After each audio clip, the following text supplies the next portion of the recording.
Всем привет, вы на канале Marty Airsoft, и сегодня с нами Вася Винторез. Он долго отсутствовал и уверен, многие успели по нему соскучиться. Напомню, что в последнем видео, которое вышло больше полугода назад, мы серьезно прокачали Васю, в чем нам очень помог один хороший синий магазин. И специально для этого видео они же подогнали Васе новенький привод. Выражаем благодарность спонсору.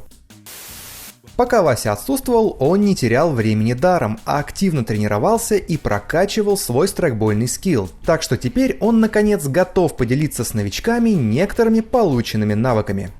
Сразу предупреждаю, что это видео ориентировано в первую очередь на начинающих страйкболистов, которые мало что умеют, поэтому информация непременно будет им полезна. Но если вы ветеран страйкбола в третьем поколении, мега-реконструктор, отслуживший 5 лет в румынском спецназе, то отнеситесь ко всему сказанному в этом видео с пониманием и не бомбите по каждой мелочи, если с чем-то не согласитесь.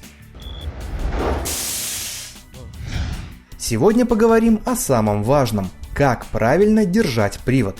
Наверняка в интернете или даже на играх вам попадались умники, которые уверенно заявляли: «Слушай сюда, новичок, автомат упирается прикладом в плечо, локоть отставлен в сторону под прямым углом, а вторая рука держится за цевьё.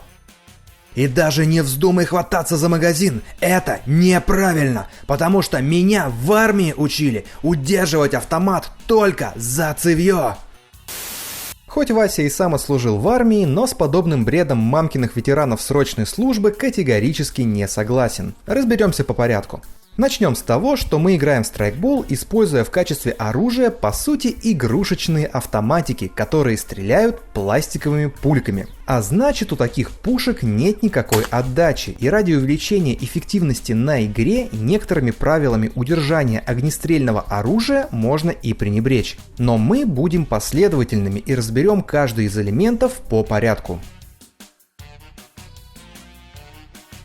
Начнем с распространенного мифа о том, что оружие необходимо придерживать исключительно за цевьё, но никак не за магазин. Этот оружейный миф, как и многие другие, имеет армейские корни, поскольку офицерам-инструкторам проще обучить солдат-срочников одному и единому способу удержания оружия, чем показывать им разные варианты.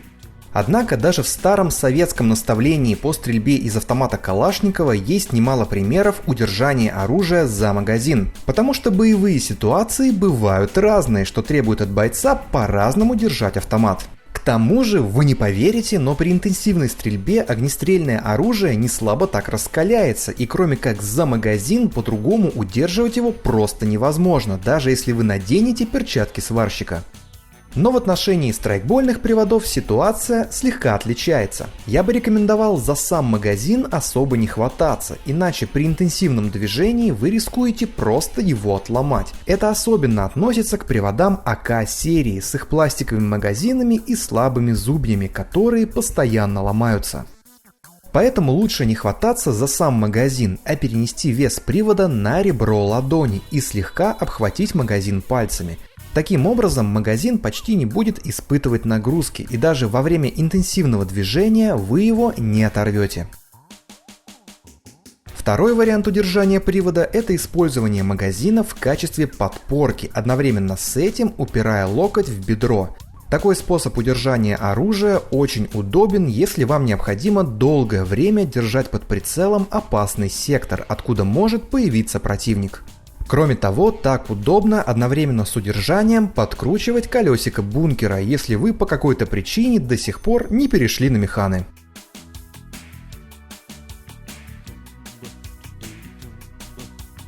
Думаю, всем известно, для чего в огнестрельном оружии нужен приклад. Он помогает уменьшить отдачу при стрельбе.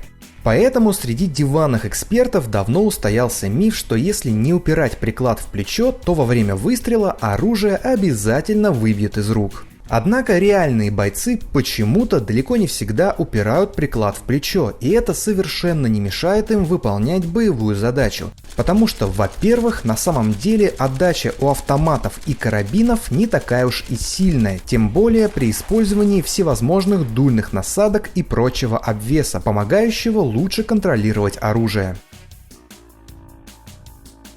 А во-вторых, реальным бойцам часто мешают средства индивидуальной бронезащиты, в частности шлем и бронежилет, поэтому у них не всегда получается упирать приклад в плечо.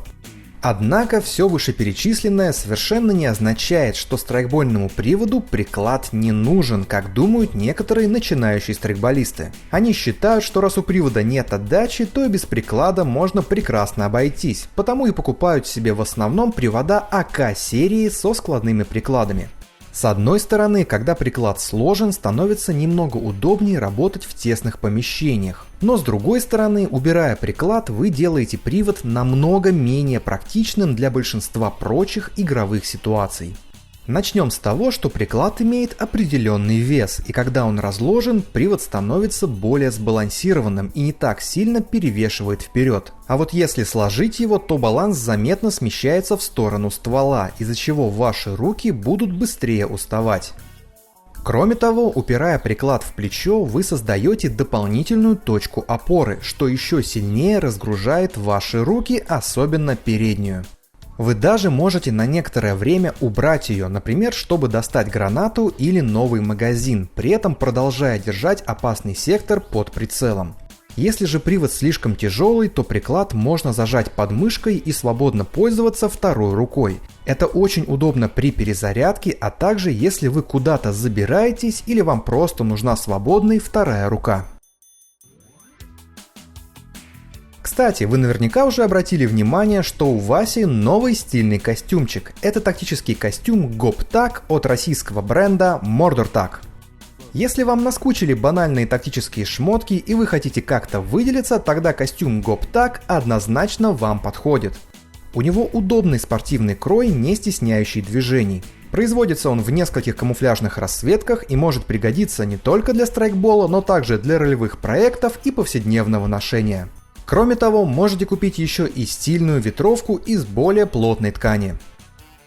Приобрести оригинальный GOPTAC можно только в магазине Orion Spec по ссылке в описании. Ни в коем случае не ведитесь на дешевые подделки. Только оригинальный GOPTAC, только в Orion Spec.